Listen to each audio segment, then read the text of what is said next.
Welcome back. So, in previous lectures, we were talking about the fluvial landforms. Now, the another important geomorphic markers which is required to be like we should know is coastal landforms and coastal processes. So, in most of the areas along the coastline, you will come across the beaches, but along with that the beaches are the most common landforms which one can come across in the coastal region, but along with that there are many other features which or the landforms which we should take into consideration when we are talking about the signatures if we want to look for the tectonics or climate. Okay. So, we will quickly look at what are these landforms. Again, here we will talk about the depositional landforms and the erosional landforms, and how we can take those landforms into consideration. Towards the end, we will also talk about briefly about the corals, because coral microatolls basically tells us about the sea level fluctuation, and that sea level fluctuation could be related to your climate or due to the tectonic uplift or subsidence. So, that also we will look at, and some of the landforms which we came across in Andaman and Nicobar, I will try to highlight those. Okay. So, let us get started about the coastal processes and the landforms. This is a beautiful photograph from Andaman, Neil Island. Now, ocean currents usually we see that they are they keep developing ceaselessly, because they and keep producing a circular pattern. So, currents ceaselessly move ocean water in 3 dimension, and the surface current if we talk about in the upper 100 meters are they are moved due to the wind shear. Currents are modified by also the Coriolis effect plays an important role. Hence, you will find the different direction in terms of the motion in the northern hemisphere and the southern hemisphere, and further they keep having a very typical circular pattern in terms of the motion. So, if you look at if you divide the globe in the northern hemisphere and southern hemisphere, then what we see is the northern hemisphere mostly will have the clockwise circulation of the ocean waters, and in the northern hemisphere will have counterclockwise direction. Now, this currents basically and along with that the waves which have been generated and which we see the wave action along the coastal region will play an important role in sculpturing the landforms in this region. So, basically the waves are the undulations formed by wind blowing over a water surface. The waves are governed by followings: the amount of energy transfer from the wind, wind speed, then wind duration, and the fetch, that is the extent of water over which the wind blows. So, this will control the waves which are generated in ocean, in any ocean. Now, if we look at the wave motion in ocean, then we will see a sort of very typical sinus nature. You have crust and you have trough here, and the height of the wave is measured with respect to the height between the trough.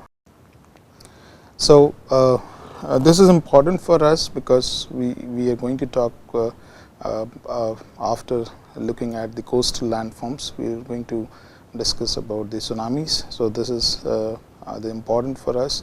So, the pattern of the motion of the waves are important for us. Okay. And along with that, the topography, that is what we call the bathymetry, is also important, which also helps in developing different landforms along the coastline. So mostly what we see is that we have the beach formation close to the on the onshore region, and then further where you have the interaction of the tides. So basically we look at the intertidal region and the beach area where the wave comes and goes back and will result into the formation of the beach. At the same time, what we have, either we will have the formation of the beach dunes because of the aeolian activity in the region, or the formation of the beach ridges because of again the high tide and low tide areas. And behind the beach ridge or the beach dune, then you will have a marshy area which we term as an back marsh or the lagoonal area, and then finally you get into the land portion. So the importance which we will consider in our studies when we talk about the tsunami, inundation and all that, then we are concerned about the high tides as well as the low tide area also. And then what is the topography, the coastal topography or coastal geomorphology in that particular region. So as a wave approaches the shore, it touches the bottom of the sea at a depth of about half the wavelength. So let's see. So wavelength, basically we will talk about this whole feature. Okay, so you have the crust, trough, and then you have the crust. So this whole portion will be considered as an wavelength of the wave. Okay, and we will learn in the when we are talking about the tsunami that when the tsunami waves are generated, they have a very large wavelength. They are not as shorter or smaller as compared to what we see in the normal conditions. So due to friction, the wave slows down and the wavelength decreases, and this is what we are talking about when they approaches the coast. Okay, and so the wave height must increase close to the coastal areas. So wave refraction is also an important aspect which plays an important role in formation of the coastal landforms. So the important part is that how the wave approaches, okay, and whether the waves are approaching directly or they are getting refracted from the coastline. So for example, if you look at this one here, so you have the waves which are approaching directly here, whereas here the waves are getting diffracted or refracted. Okay. So you have the landforms which will be associated with this will be, you will have the headlands which will formed in this region, whereas this portion because of the refraction or the deflection of the waves, you will find the formation of the beach and all that in the Bay Area. So again here what we see is the depollution, erosion and the depollution portion. So if you just recall this one, then what we have is that this is the Bay Area. So we will have the depollution here. So we see the depollution here,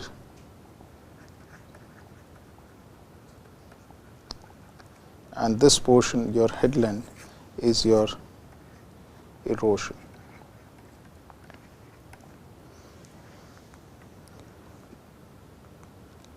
So erosion resulting into the formation of a cliffy coastline, headlands, and then depollution in the Bay Area or a pocket, what we see the beach. Now the oriental wave motion, if we take, then the the wave motion will vary from place to place, right from the deep waters, intermediate and shallow waters. It will not be the same throughout. Okay. So, this we have discussed initially, that we have crust, we have trough and crust. So, this will be our wavelength, and so in the deeper part what we find is the motion is mostly deeper part we will have circular motion, in the intermediate part we will have elliptical, and in the shallower part we will have almost a linear motion.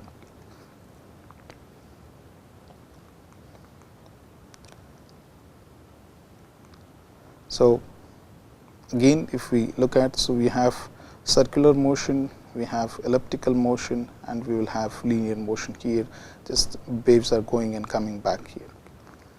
So, in deeper waters, water moves in a circular motion as the wave pass by. As the wave reaches the shallower water, it begins to drag against the bottom, and the circular motion becomes flatter. Okay, and that leads to the almost linear motion. So, wave's height increases and the length decreases.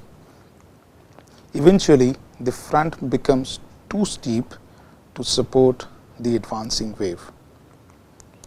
As the rear part continues to move forward, the waves collapse or breaks. Okay. So, that is what we see, the breaking in the waves close to the coast. Okay. So, it collapses and the wave breaks, forming turbulent surf. So, this in some areas you will find that there is a formation of surf that rushes onto the shore area. So, this is an example what we gathered from Andaman. So, this what we have is the headland.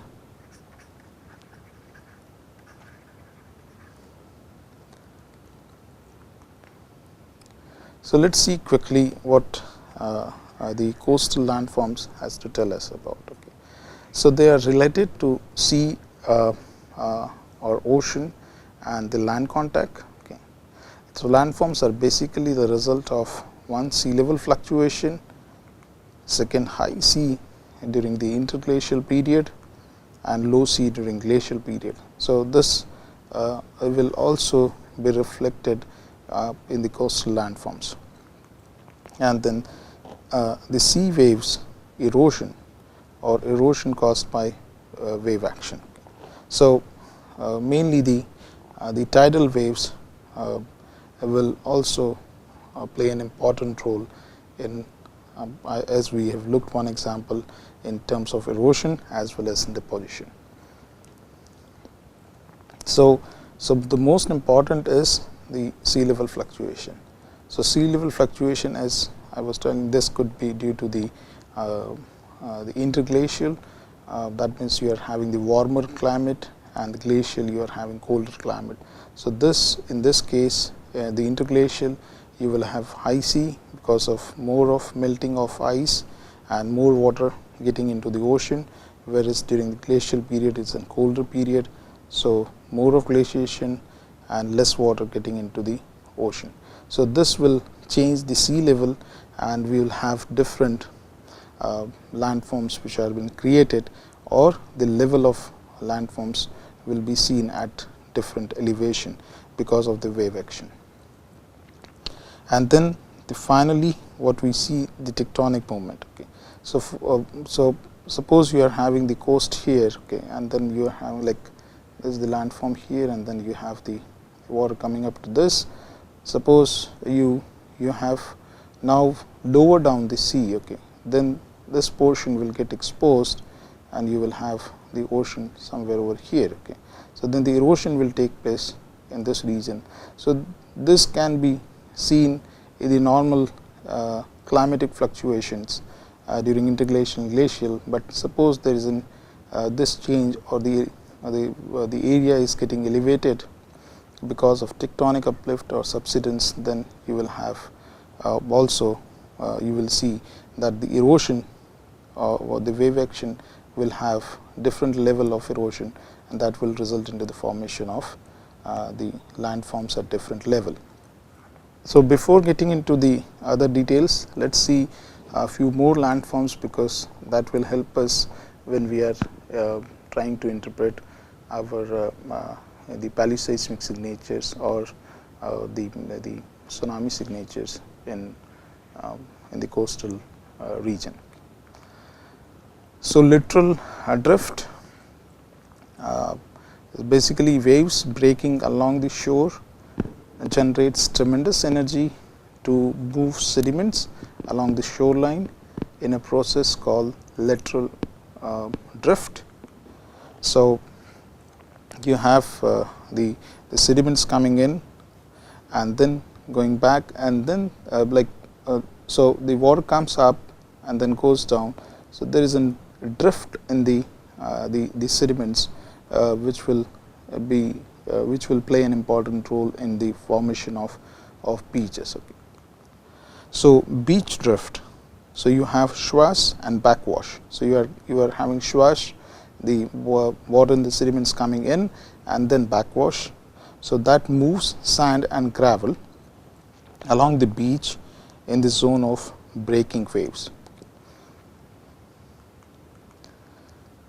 So, a littoral drift, if you have like a long shore current. So, usually the currents or the water will flow or goes up and comes down like that. Okay. So, it will keep on having the drift in this direction.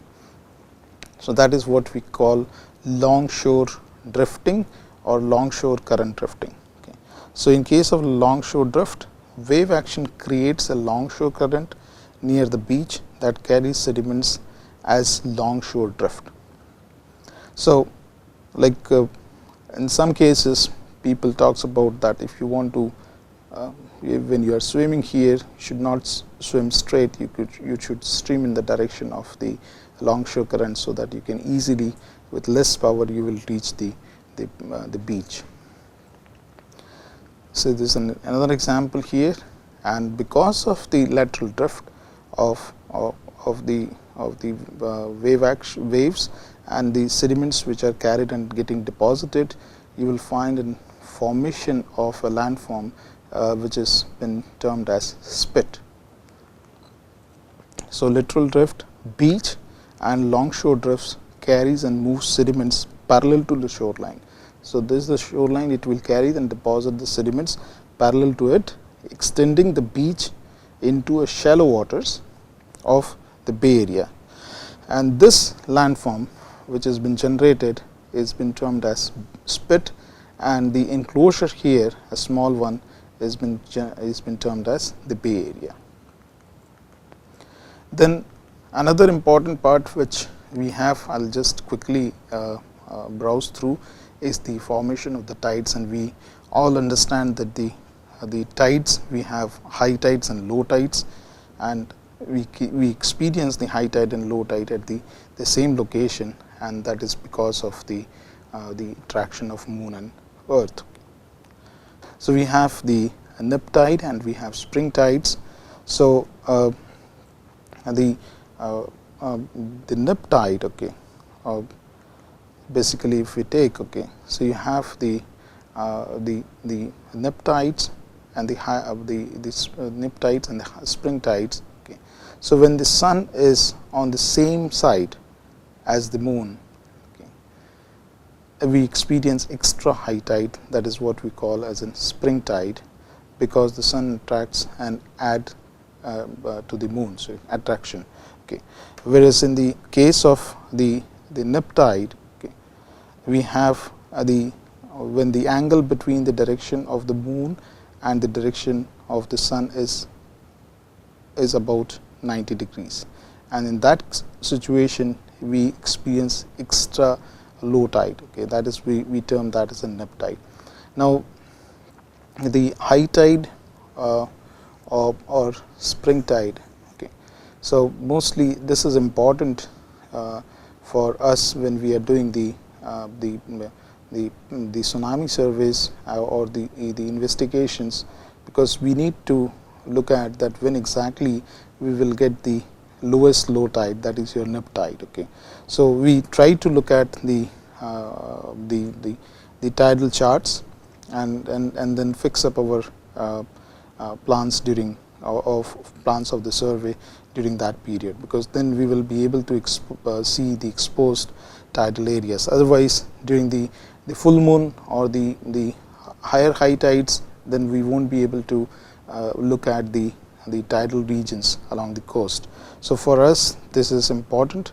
So, we will just go ahead with this. So, you just keep in mind about the spring tide and the nip tide. So, nip tides are the extra low tides and the spring tides are extra high tides, or we can say higher tidal level, or this is lower tide level. Okay.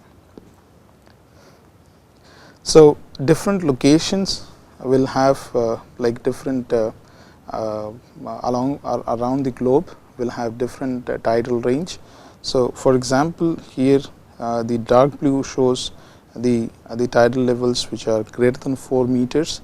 So, and the mesotidal levels are between 2 to 4 meters, and microtidal is less than 2 meters.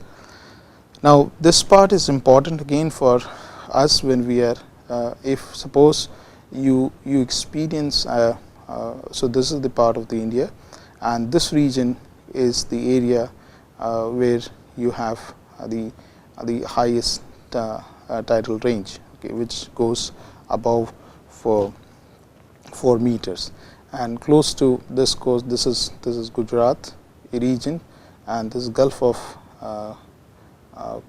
Cambay, and this portion is Gulf of Kutch. So, in this area you have more than 4 meters of tidal levels here, whereas if you move along this, then we are having the tidal range which is close to 2 meters in Andaman region. Now, this is important for us because along with the what we were talking about, the higher tide level or low tide level.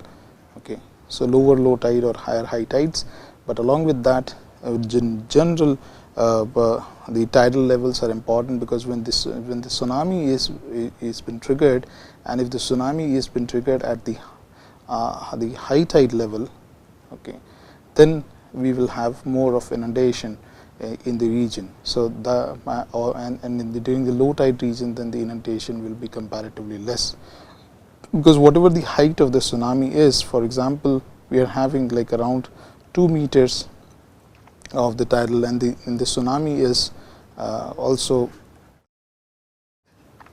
like 3 meters, then the tide levels will be almost like, you can add this and then you have 5 meters of tide level, which is very dangerous. This is just for the example we are taking. Okay.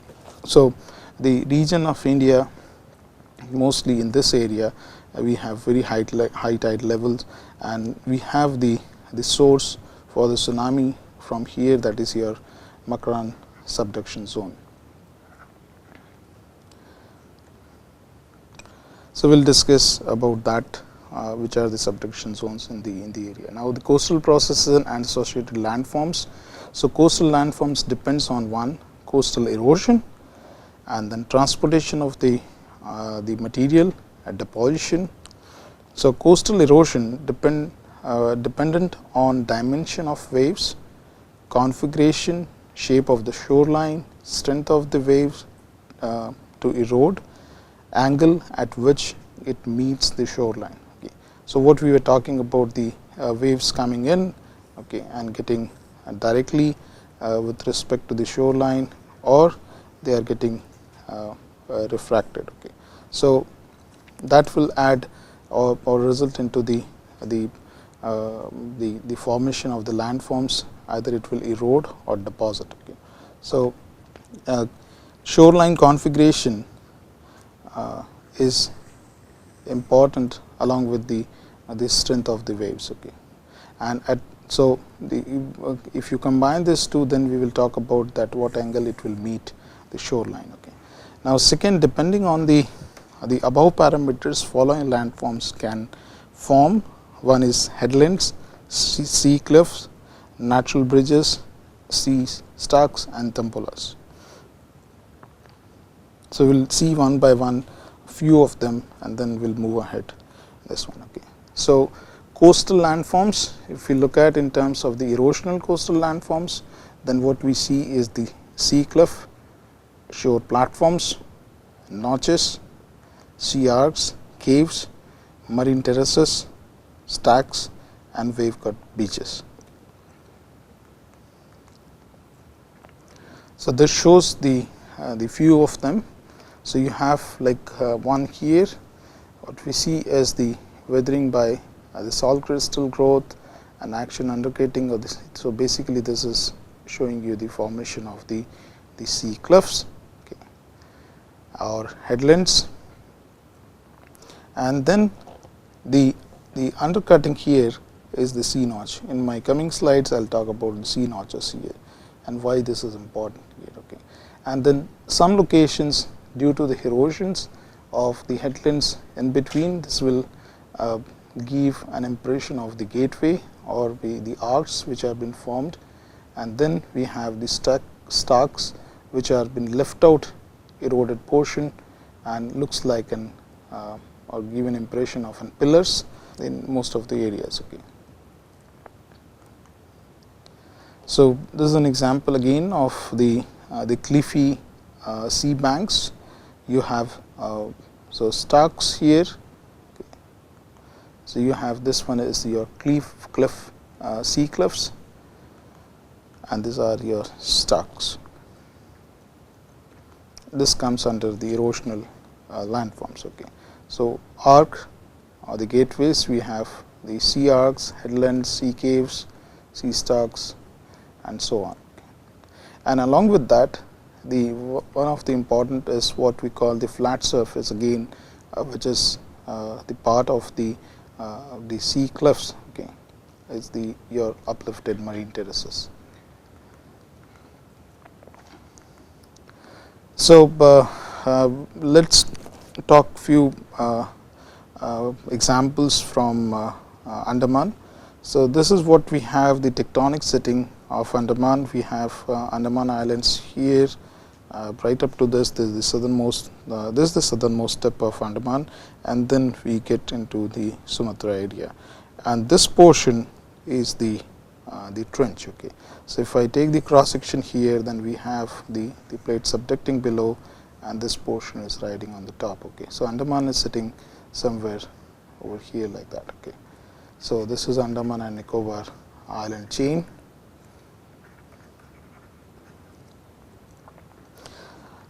So, before we get into that, very quickly I will just talk about this. So, what we did in 2000 after 2004 earthquake, we surveyed this whole area, and we measured the change in the land level because of the tectonic movement, because 2004 Andaman earthquake was one of the largest earthquake so far experienced here, as per the historical data, but of course, we found many more of similar magnitude. But what we did was, then we measured the land level change which took place around here, and in this particular area we also collected the data which were been collected by different teams, and what we found was this was the zero line, the pivotal line where no change took place, but this portion, because of the push from this side, okay, that is from this side here, the plate which is subducting below, so the island got tilted. So, this portion which is showing the minus sign, the areas which subsided, and this portion which shows with the positive one have got uplifted. I'll discuss this in further detail when we are talking about the Andamans, but in next lecture we will talk more about the depositional landforms as well as erosional landforms quickly. Thank you so much.